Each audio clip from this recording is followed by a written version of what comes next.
கடவுள் ஒருவர் தான். கடவுள் ஒருவர். எல்லா மனிதர்களும் அவருடைய பிள்ளைகள், எல்லா பிள்ளைகளும் சமம். இதுதான் அவருடைய கொள்கை, இதுதான் அடிப்படை கொள்கை. 18ஆம் நூற்றாண்டிலிருந்து கடைபிடிக்கப்பட்ட ஒரு இயக்கத்தால் ஆரம்பிச்சது நம்ம தொடர்ந்து இப்போ கடைபிடிச்சிட்டு வரோம். அதற்கான தேவை என்ன? ஏன் நம்ம அதை இப்போ வரைக்கும் அதை பின்தொடர்ந்து? ஏன்னா தேவை என்னன்னா, மனிதர்களை நல்லவனாக ஆக்க தேவை எப்போவுமே இருக்குது, எப்போவுமே இருக்குது. 18ஆம் நூற்றாண்டு பற்றி இல்லை, எப்போவுமே மனிதன் பிறந்ததுலேருந்து மனிதன் நல்ல மனிதன் ஆகணுங்கிற தேவை இருக்குது. அதனால் இந்த இதுவும் கிட்டத்தட்ட 300 ஆண்டுகளாக தொடர்ந்து வந்துட்டு இதுதான் தேவை. என்னுடைய அதுதான் main. Fatherhood of God, brotherhood of man. It makes good men better men. Good men better men. நல்ல மனிதனை சிறந்த மனிதனாக ஆக்குவது தான் என்னுடைய கொள்கை. காலகாலமாக சொல்லப்படுது, இந்த ஃப்ரீ மேன்ஷன்ஸோட இரவு நேரத்தில் தான் நம்ம வந்து ஒரு கூட்டத்தை அமைச்சு அது ஆலோசிக்கப்படுறோம். அதோட தேவையை இரவு நேரத்தில் மட்டும் நம்ம அதாவது இரவு நேரத்தில் எல்லாரும் தன்னுடைய வேலையெல்லாம் முடிச்சுட்டு ஓய்வாக வருவாங்க. 6 மணிக்கு வந்து ஓய்வாக வருவாங்க. ஓய்வாக வரும்போது நாங்கள் மீட்டிங் நடத்துவோம். மீட்டிங் நடத்திட்டு ஒரு 7-8 மணிக்கெல்லாம் மீட்டிங் முடிச்சிடும். சாப்பிட்டுட்டு வீட்டுக்கு போயிடும்.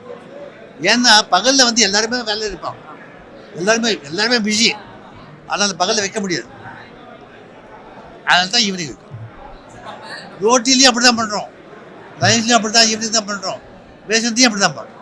போடுற ட்ரெஸ் கோடு எதனால நம்ம அதை பின்பற்றுறோம்? எல்லாருமே ஒரே ட்ரெஸ் கோடு, ஒரு ஒயிட் ஷர்ட் பிளாக், அது ஒரு ஐடென்டிஃபிகேஷனுக்காக தான். கோர்ட்டுக்கு போகிறோம், வக்கீல் போகிறோம், எல்லோரும் ஏன் கருப்பு போடுறோம். ஹாஸ்பிட்டலுக்கு போகிறோம், டாக்டர்ஸ் எல்லாம் வெள்ளை கோட் போடுறாங்க. ஐடென்டிஃபிகேஷன் அதுதான் தவிர வேறு ஒன்றும் கிடையாது. கருப்பு கோட்டு கருப்பு பேட்டுங்கிறது ஐடென்டிஃபிகேஷன். 300 ஆண்டுகள் அப்படி இருந்துச்சு. இதனுடைய பரம்பரையாக இந்த ட்ரெஸ் நம்ம பண்ணிச்சு. அதுதான் வேற ஒன்றும் இல்லை. 21 வயசு ஆகிருக்கணும், கடவுள் நம்பிக்கை இருக்கணும், அவ்வளோதான். யாரும் சேரலாம். எந்த மதத்தை சேர்ந்தாலும் சேரலாம், எந்த மொழியை சேர்ந்தாலும் சேரலாம். எந்த பணக்காரனோ ஏழையோ யாராக இருந்தாலும் சேரலாம், தவறே இல்லை. ஆனால் நல்லவனாக இருக்கும். உங்க மேலே தப்பான ஒரு இதுவோ பிளாக் மார்க்கோ ஒன்று இருக்கும். அதுதான் மெயின். காலகாலமாக சொல்லப்படுது, நீங்கள் தான் இலுமினாட்டின்னு சொல்கிறாங்க. அது இந்த மாதிரி இலுமினாட்டிங்கிறது வேறு, அது வந்து வேறு. அது வந்து நான் அதை பற்றி பேச விரும்பலை.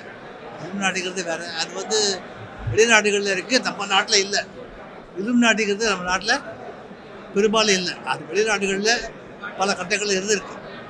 நமக்கு அதுக்கும் நமக்கும் சம்பந்தமே கிடையாது. இலுமினாட்டி வேறு, இது வேறு. உதவித்தொகை கொடுக்குறோம்ல சார், இவர்கள் நம்ம எப்படி கண்டறிகிறோம்? யார் மூலமாக இவங்க நமக்கு? எங்களுடைய அங்கத்தினர்கள் எல்லாருமே எல்லாம் கான்டாக்ட் இருக்குது. ஸ்கூலில் போகிறாங்க, எல்லாம் போகிறாங்க இல்லையா, அவங்க மூலம் கான்டாக்ட் இருக்குது. அவங்க மூலம் தான் இந்த எல்லாம் ஆள் வர்றாங்க. அப்படி வராங்க. இப்போ உங்களுக்கு தெரிஞ்சவங்க தான் நீங்கள் ஸ்கூலில் சொல்லலாம், ஏழை பையன்கள் சொல்லலாம், நான் கொடுப்போம். அவ்வளோதான்.